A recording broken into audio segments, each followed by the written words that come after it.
Apakah benar kita sebagai orang awam harus merujuk langsung kepada nas, pada dalil Al-Quran dan Sunnah? Kita sebagai umat muslim itu tidak perlu untuk bermadhab. Apakah kita bisa disamakan standarnya dengan para imam-imam? Sama-sama makan, sama-sama tidur, sama-sama belajar. Kenapa kita harus merujuk kepada pemahaman mereka? Memisahkan umat dari ulama. Kalimatul haqqi yuradu bihal batil. Assalamualaikum warahmatullahi wabarakatuh.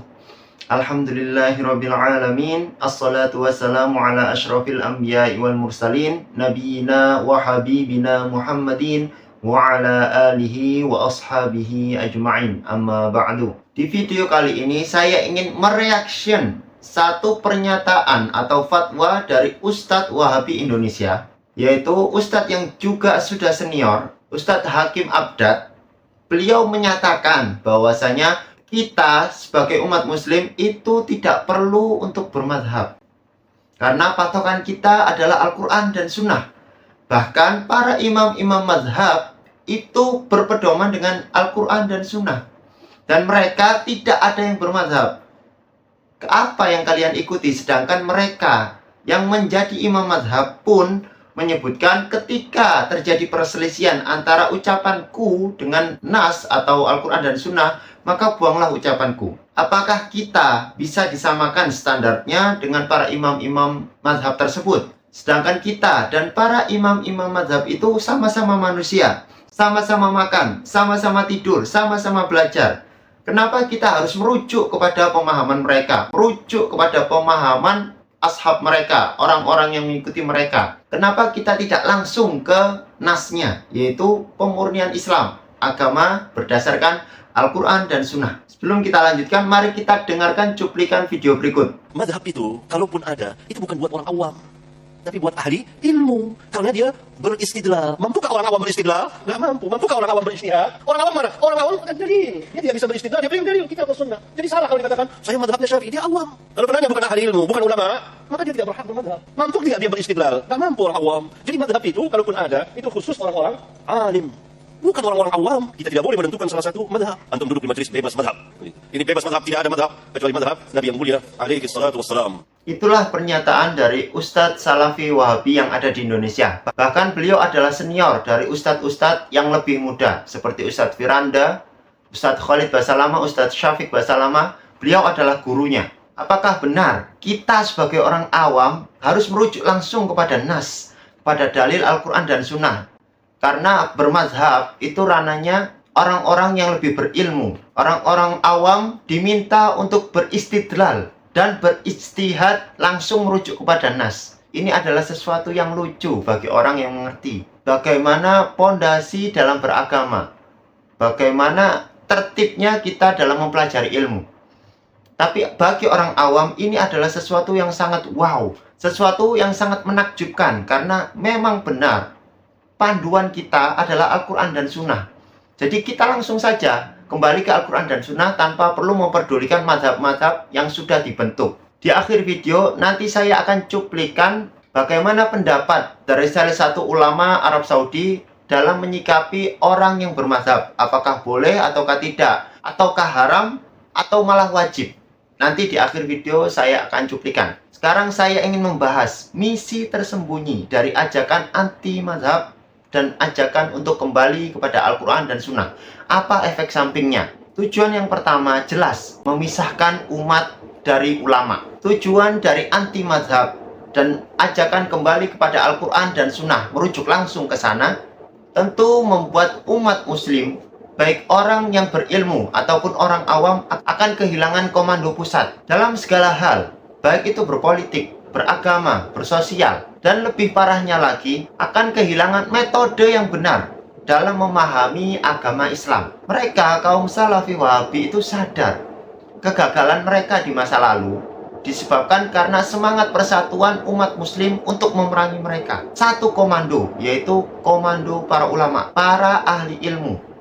Ketika kita sudah tidak mendengarkan ulama, kita tidak bisa bersatu karena kita memiliki pikiran yang berbeda-beda, dan akhirnya pemahaman mereka pun menyusup bagi orang yang tidak memahami agama dengan benar. Bagaimana tertibnya dalam belajar agama. Pemikiran mereka menyusup dan akhirnya yang dipakai adalah pemikiran-pemikiran atau pendapat-pendapat dari ulama mereka sendiri. Misi mereka yang kedua adalah menyebarkan dan melancarkan propaganda-propaganda bahwasanya ulama adalah manusia biasa yang bisa salah, tidak maksum. Kalimatul haqqi yuradu bihal batil.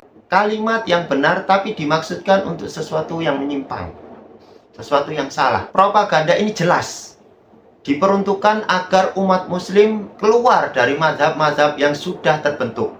Mazhab-mazhab para salaf, mazhab dari Imam Abu Hanifah, mazhab dari Imam Malik, mazhab dari Imam Syafi'i, mazhab dari Imam Ahmad. Karena tentu saja mereka adalah manusia biasa, tidak maksum.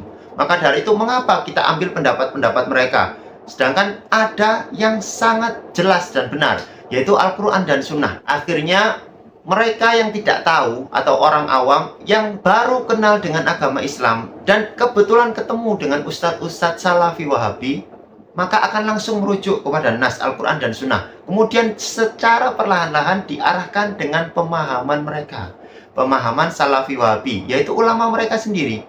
Akhirnya mereka memahami Nas dengan pemahaman Salafi Wahabi, yaitu pemahaman yang menyimpang, pemahaman yang tidak menggunakan metode dan ilmu alat dalam memahami agama Islam. Asal kita bisa belajar bahasa Arab saja, kita sudah bisa membaca Al-Quran dan Sunnah. Karena Al-Quran berbahasa Arab, kemudian hadis juga berbahasa Arab.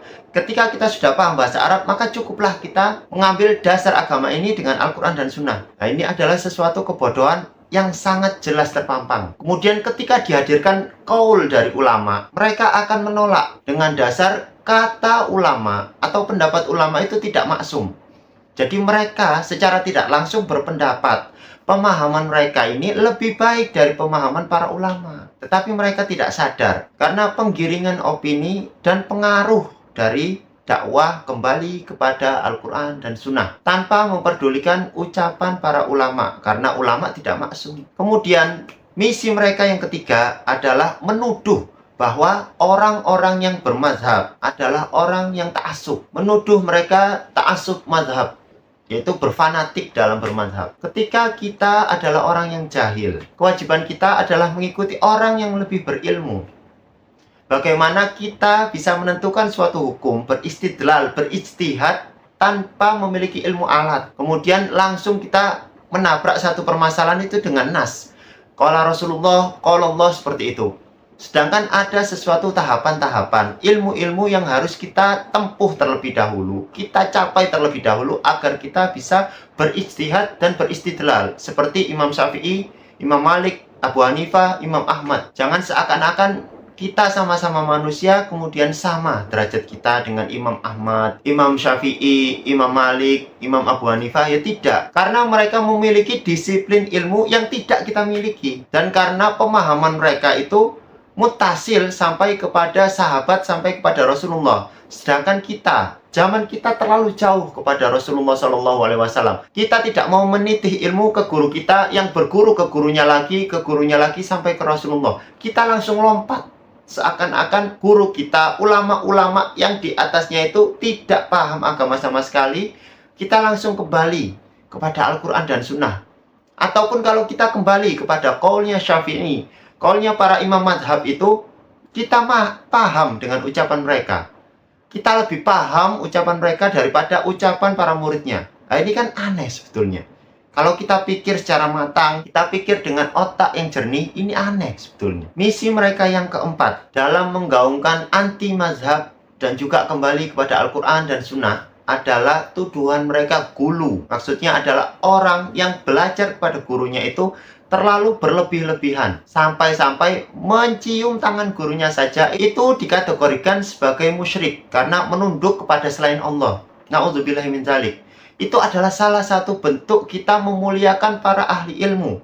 Orang yang memiliki ilmu itu diangkat derajatnya oleh Allah Subhanahu wa taala. Yarfa'illahu alladhina amanu minkum walladhina utul ilma darajat.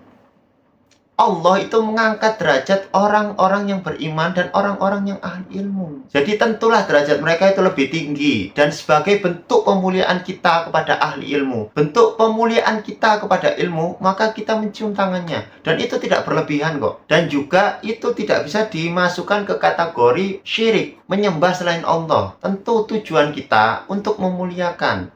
Tujuan kita bukan untuk beribadah. Nah, itulah salah paham mereka menghukumi sesuatu yang di luar kelompoknya sebagai bid'ah, syirik, sesat, masuk neraka. Na'udzubillah min dzalik. Baik, di akhir video ini saya akan berikan cuplikan seperti yang sudah saya janjikan dari salah satu ulama Arab Saudi, Wahabi juga, dan beliau sudah mengakui bahwa beliau adalah Wahabi. Silahkan cek di video-video saya yang sebelumnya, yaitu Syekh Shalih Al-Fauzan. يا أخي إذا أنك من العلماء فإنك تأخذ بالدليل، تأخذ من المذاهب والاجتهادات الفقهية ما يقوم عليه الدليل، وإذا كنت لا تعرف هذا فأنت عامي، فعليك أن تقلد مذهبا من المذاهب الأربعة.